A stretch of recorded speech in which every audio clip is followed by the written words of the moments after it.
Assalamualaikum warahmatullahi wabarakatuh.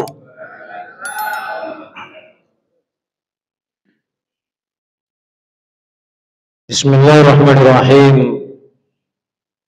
Alhamdulillahirabbil alamin. Wa bihi nasta'in ala umuri dunya waddin. Wassalatu wassalamu ala asyrafil anbiya wal mursalin. Sayyidina wa maulana Muhammad wa ala alihi wa sahbihi ajma'in. La tadarni farda wa anta khairul warithin.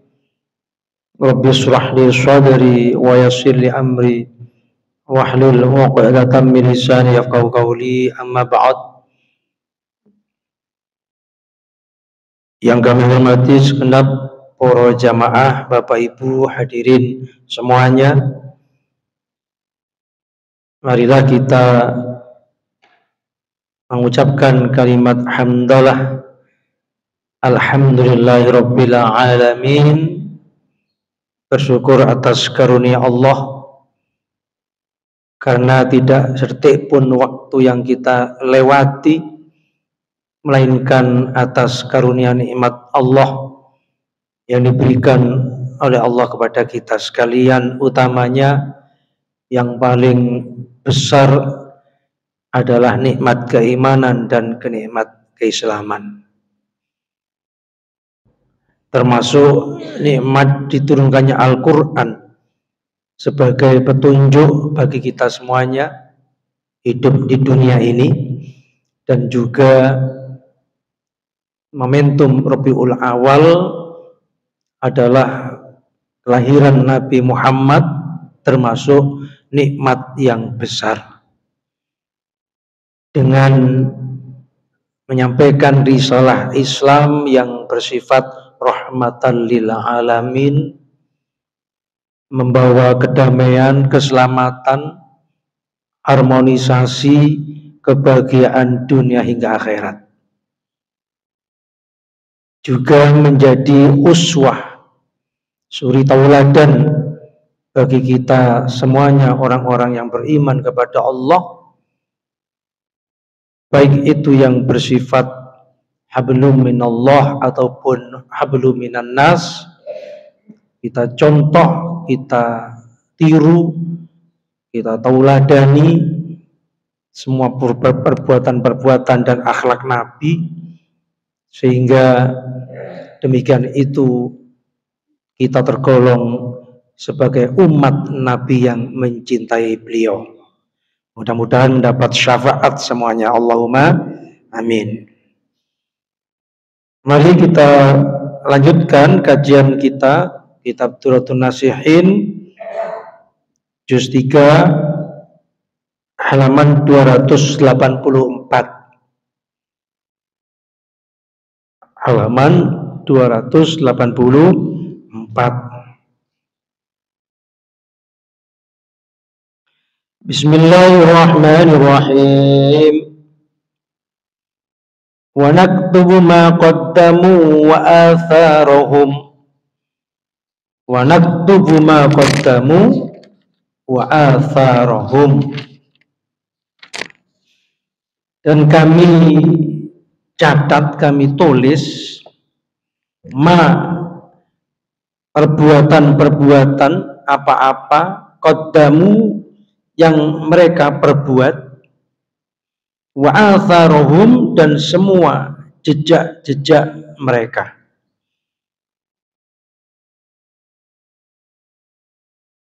Jadi Allah Subhanahu wa ta'ala mencatat semua perbuatan sekecil apapun,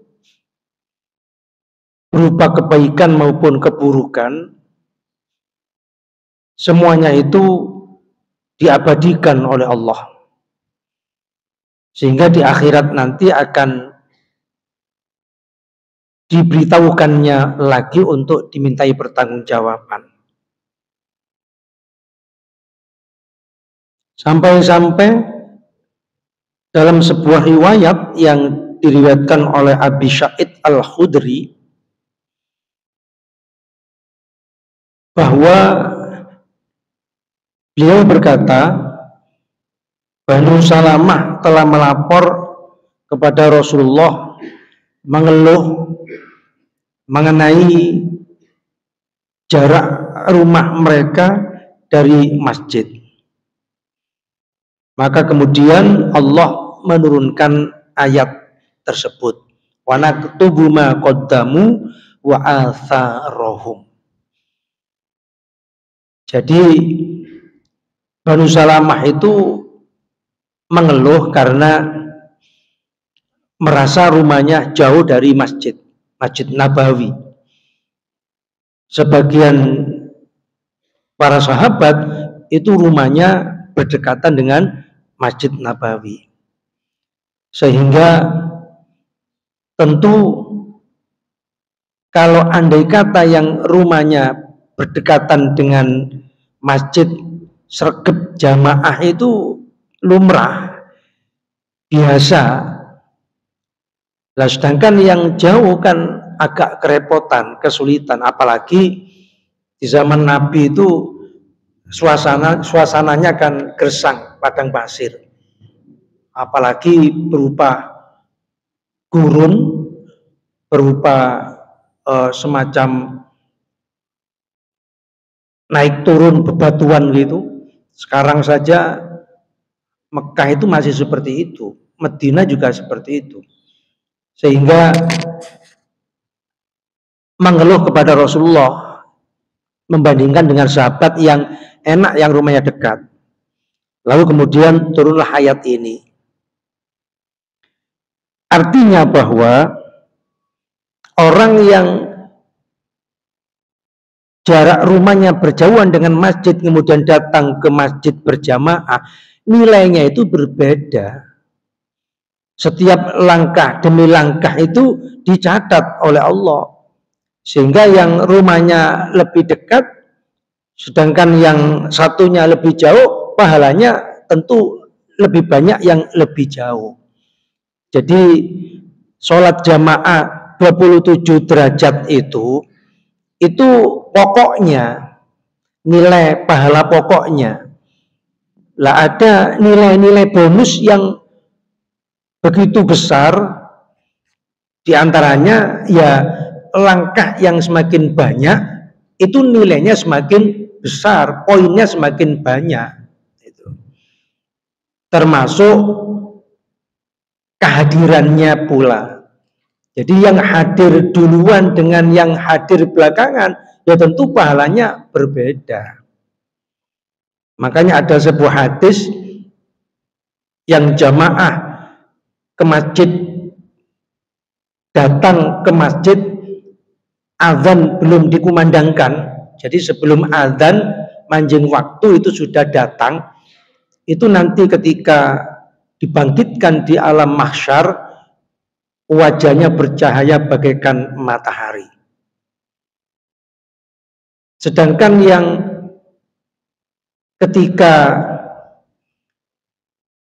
adzan dikumandangkan, dia sudah berwudu tapi posisinya masih di rumah. Itu ketika nanti dibangkitkan, wajahnya bagaikan bulan purnama. Sedangkan kalau seseorang itu mendengar adzan baru ke kamar mandi, itu ketika dibangkitkan wajahnya seperti cahaya bintang berkelap-kelip kecil itu. Hanya 3 golongan itu yang disebutkan oleh Nabi. Sehingga kita bisa merenung sendiri kalau datangnya masbuk. Misalnya imamnya sudah 2 rakaat baru kemudian datang. Kira-kira kayak apa gitu. Lah kalau kemudian wis buyar terus keteko, kira-kira kayak apa gitu. Atau yang terbiasa sholat di rumah, cahayanya terus kayak apa. Dan ini harus enggak sembahyang. Kayak dandang kosong barangkali. Ya Nabi hanya menyebutkan 3 kriteria tadi itu. Selebihnya nggak disebutkan, bisa direnungkan sendiri. adzan baru wudhu saja seperti cahaya bintang. Bisa jadi ate buyar keteko kayak lilin layamu tu walayahya. Bisa jadi keterangin yang mati, kak keterangin yang menyala gitu. Jadi semuanya tergantung apa yang kita perbuat. Langkah dihitung oleh Allah, kehadiran dihitung, soft saja juga dihitung. Kalau softnya di awal, di soft yang pertama, baris yang paling terdepan, itu pahalanya lebih besar daripada yang kedua, dan begitu seterusnya. Ya gambarannya kalau soft di depan 1 juta, di belakang 900, ketiga 800, keempat semakin menyusut begitu. Malah di Jumatan milih sing nyenden paling mburi.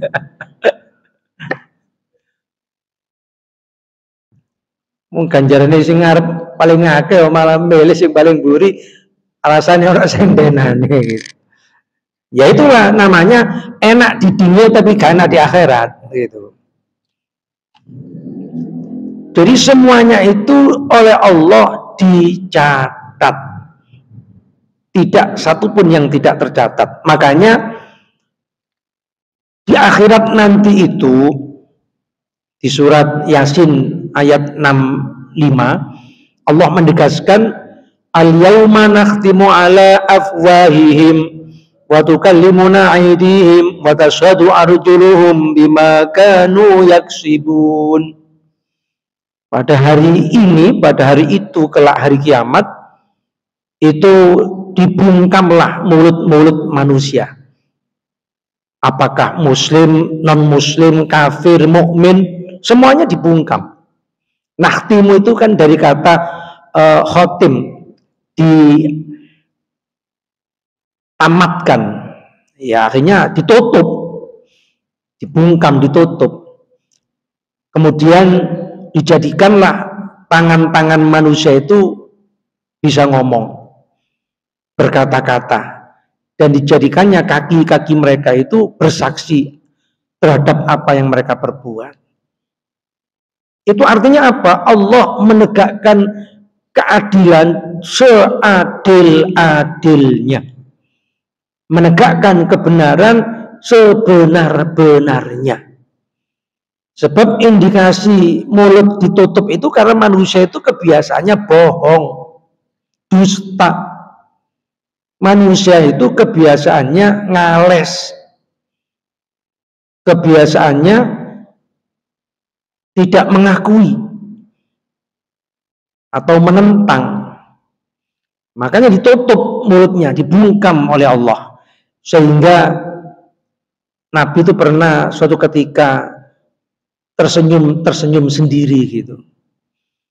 Sehingga sahabat itu bertanya, kenapa ya Rasul kok senyum dewe gitu. Itu loh malaikat Jibril memberikan wahyu cerita tentang seseorang nanti ketika diadili oleh Allah, ternyata tangannya itu berkata-kata, demikian pula kakinya bersaksi, kulitnya bersaksi, matanya bersaksi, telinganya bersaksi, semuanya bersaksi. Lalu kemudian manusia itu tidak bisa berkutik, sehingga di akhir cerita marah itu manusia itu, kamu tubuhku, berdebah kalian gitu, berdebah kalian, kurang ajar. Aku harapkan membela kok malah menjerumuskan aku gitu. Sehingga Nabi itu tersenyum. Makanya bisa jadi tubuh kita ini menjadi musuh kita nanti di akhirat.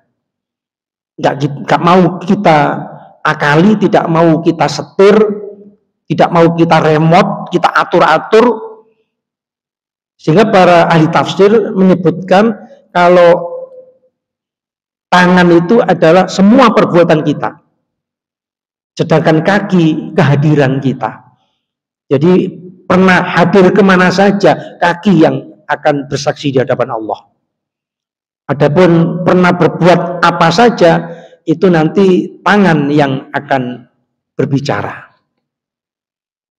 Lah oleh karenanya kita tidak usah mengeluh tentang kebaikan, sehingga jika rumah kita berjauhan dengan masjid, justru pahalanya lebih besar. Termasuk misalnya semakin lama ya berzikir semakin lama, sholat semakin lama, ikut pengajian semakin lama, ya tentu pahalanya berbeda dengan yang cuma hanya sekedarnya. Makanya ada istilah zikir, ada istilah wirid itu. Kalau kita melakukan sesuatu hanya semata ingat kepada Allah, tapi tidak terbiasa, itu namanya zikir. Tapi kalau amalan-amalan perbuatan sesuatu yang baik diridhoi oleh Allah yang kita biasakan secara istiqomah, itu namanya wirid. Jadi wirid itu bukan berupa zikir setelah sholat saja. Pengajian seperti ini namanya wirid. Jadi kita sudah terbiasa setiap minggu kedua ini ngaji, itu namanya wirid. Terbiasa bersedekah, itu namanya wirid. Setiap Jumat mengeluarkan bungkusan untuk Jumat barokah, nah, itu namanya wirid. Setiap malam kita bertahajud, itu namanya wirid. Termasuk setiap setelah sholat kita berzikir, itu namanya wirid. Oleh karena itulah sholat berjamaah itu membawa sebuah keberkahan yang besar, ya, membawa keberkahan yang besar. Ada seseorang yang suatu ketika bertanya kepada Rasulullah, ya Rasul, ya ada apa? Semalam saya bermimpi ya Rasul. Mimpi apa? Saya itu di tangan sebelah kanan membawa uang 20 dinar. Sedangkan yang di sebelah kiri saya membawa uang 4 dinar. Tapi saya itu terjatuh sehingga uang itu hilang. Sedangkan yang sebelah kiri 4 dinar itu membara, panas gitu, sehingga saya lempar, maka itu pun juga hilang. Saya akhirnya nggak mendapat apa-apa. Apa artinya mimpi saya itu ya Rasul? Nabi tidak langsung menjawab, tapi kemudian beliau bertanya, semalam kamu apa mengerjakan sholat isya berjamaah? Boten ya Rasul. Lah itulah mimpi kamu. Itulah mimpi kamu. Karena tidak berjamaah itu, kamu kehilangan 20 dinar. Sedangkan yang 4, harapan sholat kamu untuk mendapat sedikit gak apa-apa, malah itu pun juga terbakar, gak diterima oleh Allah. Berarti kamu sia-sia apa yang kamu kerjakan, zong, 0, kosong gitu. Ya artinya apa? Sholat sendiri itu nggak ada jaminan diterima.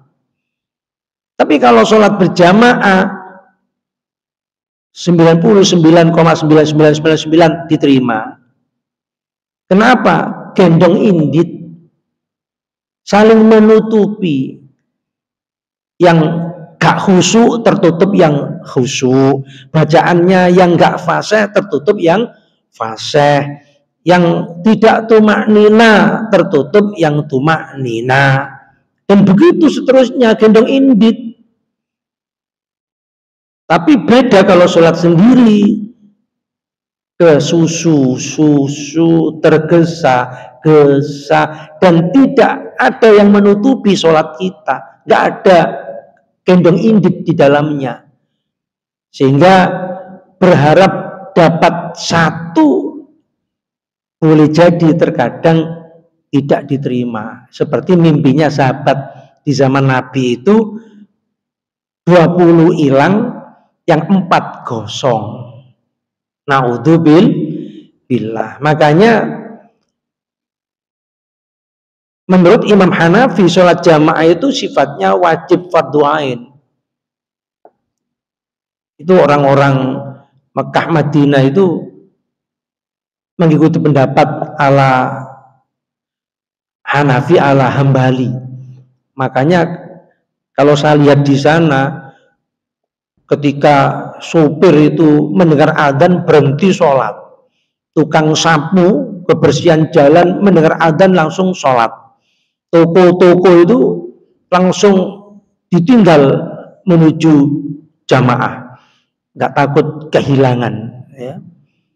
Lah beda di masyarakat kita ini kan mengikuti pendapat Imam Syafi'i yang sifatnya sunnah muakkad.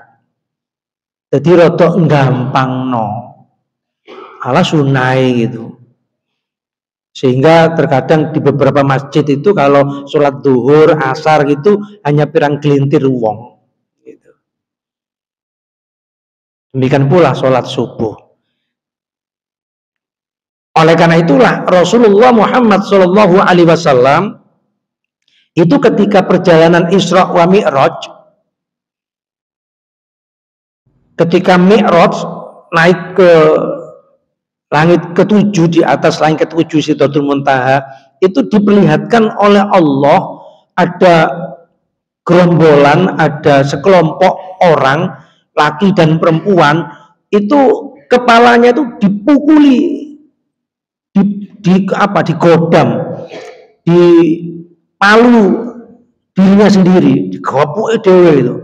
Sampai yang namanya otaknya itu muncrat-muncrat. Otak itu muncrat, mboten darah, otaknya muncrat, mengalir deras. Tiada henti.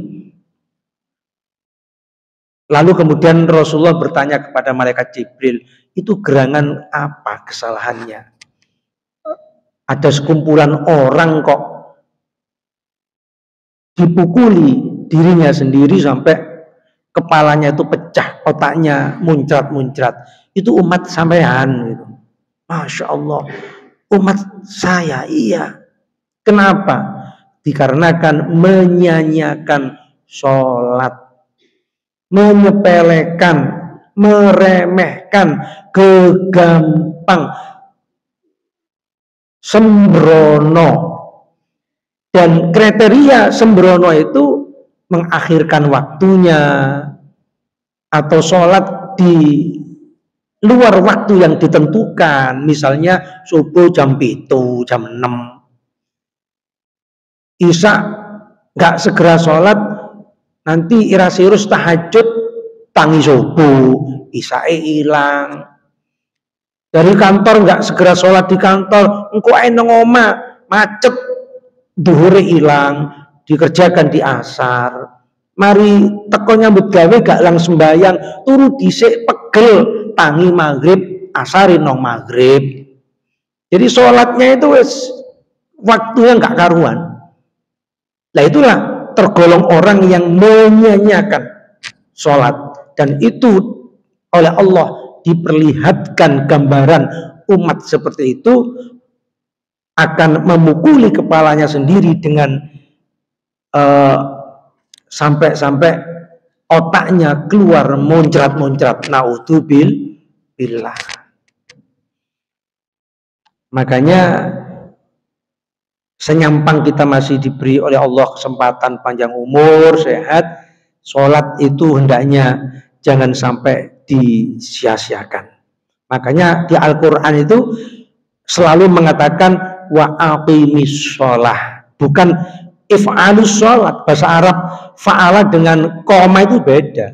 Kalau fa'ala kan berbuat, mengerjakan. Kalau koma itu mendirikan. Loh, kenapa sholat kok kalimatnya koma? Wa aqimis sholah. Karena sholat tidak sekedar dikerjakan, tapi didirikan, ditegakkan. Rukunnya, syaratnya harus diketahui, batal dan tidaknya, dan begitu seterusnya. Kata seorang ahli fikih yang namanya Abul Lais, besok di hari kiamat itu akan didatangkan untuk perbandingan terhadap kaum. Jadi setiap kaum, setiap golongan itu tidak akan bisa mengajukan alasan. Tidak bisa mengajukan alasan. Karena apa? Perbandingannya ada. Orang kaya, perbandingannya Nabi Sulaiman. Orang fakir, perbandingannya Nabi Isa. Orang sakit, perbandingannya Nabi Ayub. Wong susah, perbandingannya Nabi Yunus. Lalu seorang budak itu juga perbandingannya Nabi Yusuf. Nabi Yusuf itu kan sempat jadi budak. Demikian pula orang yang dalam keadaan hijrah, perbandingannya adalah Rasulullah. Wong ganteng, perbandingannya Nabi Yusuf. Wong ayu, perbandingannya Siti Zulaikha, dan begitu seterusnya. Sehingga nggak ada alasan. Apa alasan kamu sibuk? Lebih sibuk mana dengan Nabi Sulaiman? Ganteng, lu ganteng endi ambek Nabi Yusuf? Loro sakit, lu nemen endi loro sampean ketimbang loro Nabi Yusuf? Nabi Ayub. Susah, lu susah endi ambek susah Nabi Yunus? Melarat, lu melarat endi ambek melarati Nabi Isa? Sehingga dilakukan eman temen wong kang soge enggak sembayang. Nabi Sulaiman soge gelem sembayang. Nabi Sulaiman soge gelem sembayang. Eman temen wong kang loro enggak sembayang. Nabi Ayub loro gelem sembayang. Nabi Ayub loro gelem sembayang, dan begitu seterusnya. Nggak ada alasan. Sibuk. Ya maksudnya wonten mriki mboten sembayang terus izin asal sholat. Ini dikengken sampai Kanjeng Nabi niku inggih punika perintahe sholat jamaah. Saking seriusnya Kanjeng Nabi niku, saking seriusnya tentang sholat jamaah niku, suatu ketika menyuruh remas, menyuruh para pemuda Madinah itu untuk mengumpulkan kayu bakar. Tentu para pemuda ini kan nggak begitu paham apa karepe Kanjeng Nabi. Untuk apa ya Rasul? Kok begitu banyak yang dikarepno kayune itu? Dawuhipun Kanjeng Nabi untuk membakar rumahnya orang yang terbiasa sholat fardu di rumah. Walaupun itu tidak pernah dilakukan oleh Nabi, tapi kan itu ancaman. Itu merupakan sebuah ancaman. Yang mendingan dibakar di dunia daripada kemudian nanti dibakar di akhirat. Ku anfusakum wa ahlikum naro. Peliharalah keluarga kalian, lah termasuk orang Islam ini kan keluarganya Nabi, umat Kanjeng Nabi, kan harus dipelihara dari siksa api neraka. Lah mendingan diobong nong dunia daripada diobong nong akhirat. Lah makanya pentingnya daripada sholat. Kenapa kok diutamakan sholat jamaah? Karena itu potensi untuk sholat di awal waktu. Afdhalus sholat fi awalil wakti. Makanya coba panjenengan rasakan beda sholat itu kalau di awal waktu jamaah dengan tidak. Kalau berjamaah itu sebenarnya waktu itu lama gitu. Waktu itu barokah itu. Suwe gitu. Beda kalau sholat sendirian, waktunya mepet-mepet pisan. Kapane zuhur, lho kok cepet ya wis asar. Lah iya kalau sholatin nang mepet-mepet. Loh, kapan itu asar? Kok wis maghrib ya? Lah begitu. Kapan itu maghrib? Kok wis isya? Loh, beda kalau sholat di awal waktu. Itu seakan waktu itu lama gitu. Itulah namanya barokah. Sehingga umur kita itu barokah.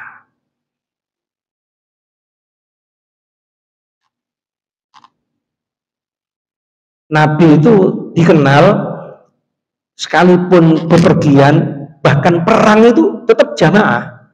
Sehingga ada istilah perang di dalam keadaan sholat perang itu namanya sholatul khauf.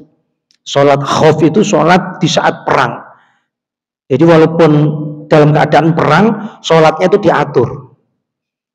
Jadi sholatnya tidak seperti kalau kita mengerjakan sholat normal, beda. Gitu. Karena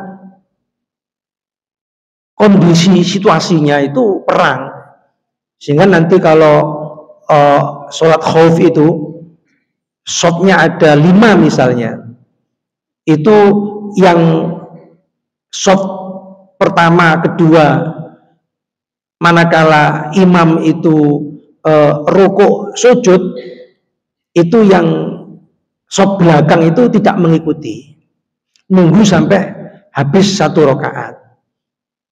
Kalau sudah selesai, baru yang shot belakang itu menuntaskan sholatnya.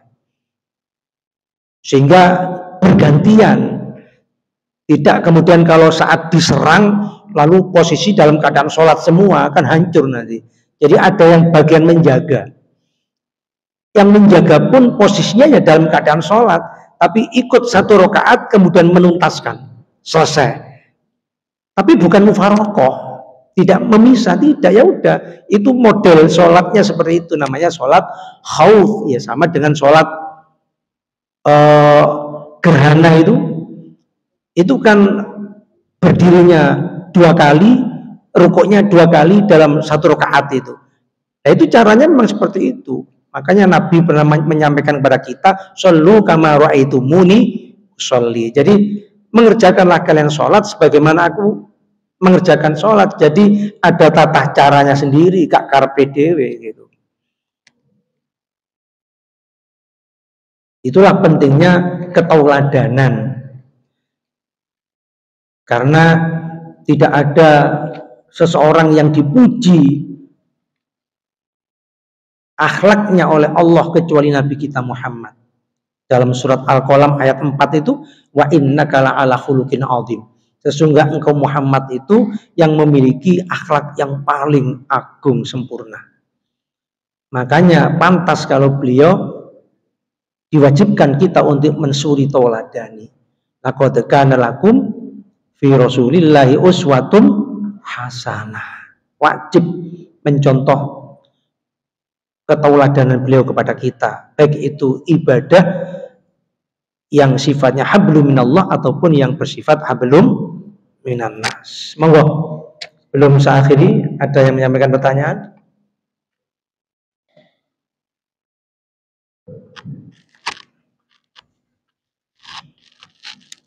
Monggo. Monggo Ustaz. Nggih. Waalaikumsalam warahmatullahi wabarakatuh. Di luar. Oh ya.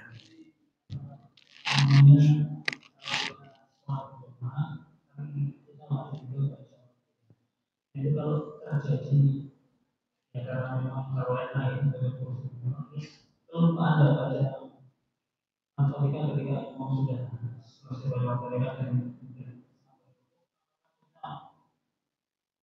tetap harus baca Al-Fatihah atau kita ikut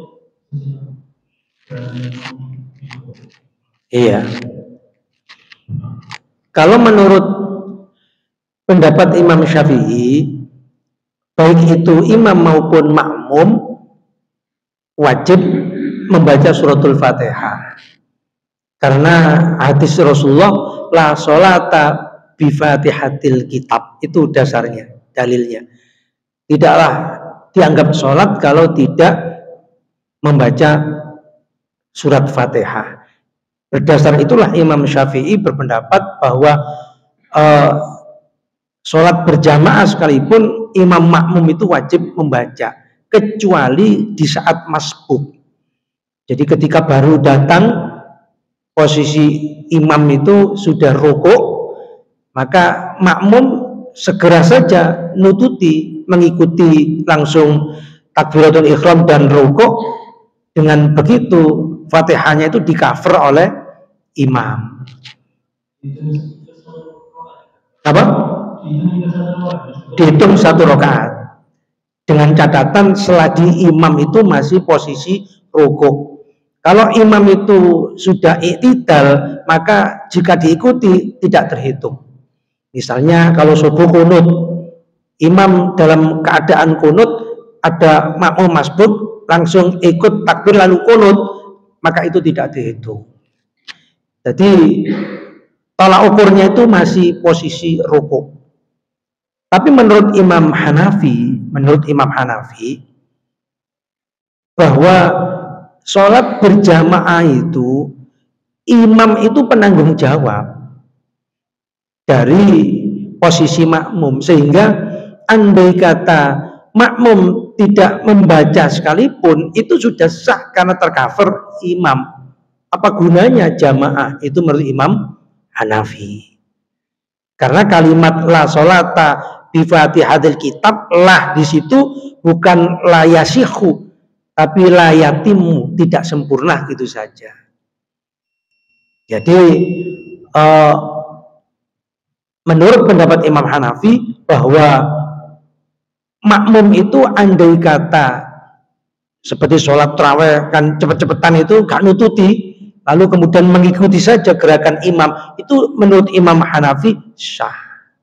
Makanya kasus seperti yang ada di Blitar kan 20 rakaat hanya 7 menit 20 rakaat 7 menit itu mui, depak dan unsur-unsur siapapun tidak berani menyesatkan, karena secara hukum sah saja menurut pendapat Imam Hanafi gitu. Tapi nggak sempurna gitu loh, nggak sempurna.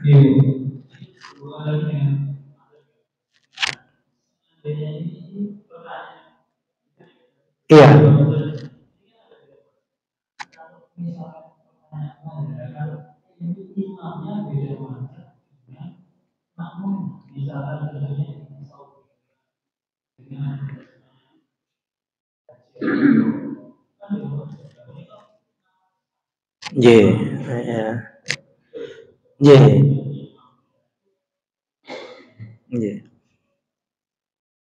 Di dalam kita mengikuti pendapat, memang semuanya kan dari hadis, dalil yang sama Quran, dalil yang sama pula hadis. Cuma ijtihad itu menyikapi dan memutuskan hukum itu kan lalu kemudian berbeda. Makanya dalam Islam itu seorang hakim, seorang ulama berijtihad, jikalau benar itu 2 pahalanya, kalau salah itu tetap 1. Kecuali loh ya, kalau ijtihadnya memang gak ngerti ilmu ijtihad, atau memang berbohong, hakim berbohong, dosa besar. Tapi kalau hakim memutuskan walaupun salah, itu tetap dibenarkan.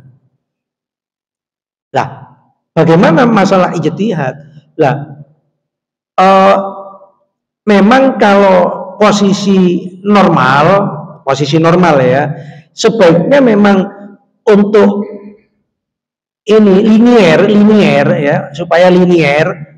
Kalau sekolah itu SMA ya SMA, SMK ya SMK gitu, aliyah ya aliyah gitu. Linier, satu kesatuan. Sebaiknya kalau di keadaan normal ya memang satu madhab, satu golongan, biar terjadi tidak kekisruan, tidak fitnah, tidak padu-paduan, ilah-ilahan, macam-macam. Tapi kalau di posisi ketika kita di Mekah seperti itu nggak apa-apa. Itu namanya talfik.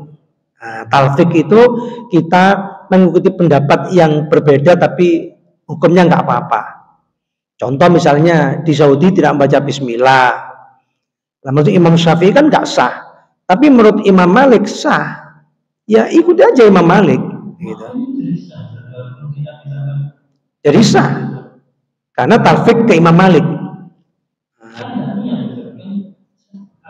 Ya harus tahu, makanya tahu ilmunya itu apa? Al amal bila ilmin mardudatul latub balu. Amal itu kalau tidak didasari oleh ilmu kan ditolak, makanya harus paham. Makanya ketika manasik haji itu diberitahukan. Makanya perlunya ngaji seperti ini. Harus ada talfik, niat saja saat talfik ke Imam Malik gitu. Bukan talfik. Kalau intikal kan pindah. Ya, hanya pindah. Ini enggak talfik. Jadi talfik itu langsung mengikuti pendapat yang sifatnya mensahkan, membolehkan. Gitu. Jadi istilah madhab itu namanya talfik. Kalau intikal itu gerakan. Misalnya sholat dari rukuk ke sujud itu intikal.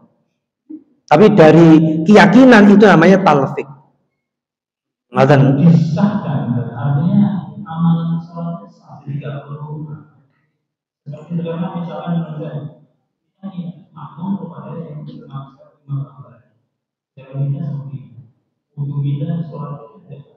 iya. Sah, boleh. Asal tadi talfik tadi.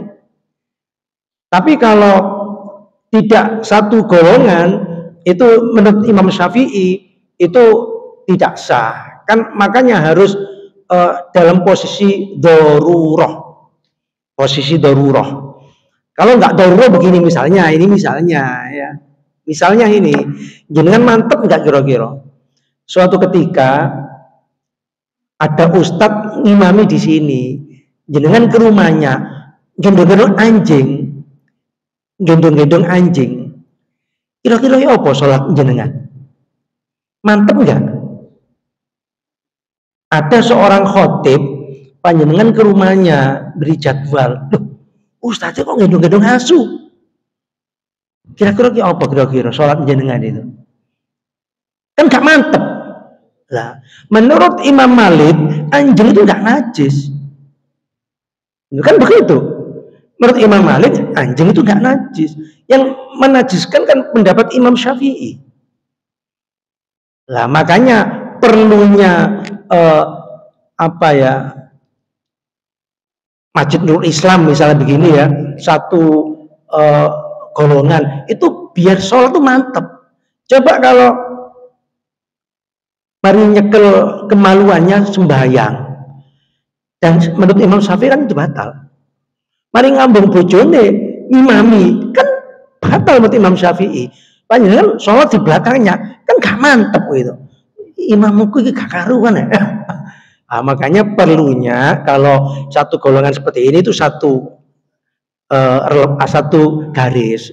Tapi kalau darurah nggak apa-apa, talfik di Mekah, di Madinah, dimanapun lah itu talfik sah sholat kita. Betul ya? Saya kira begitu.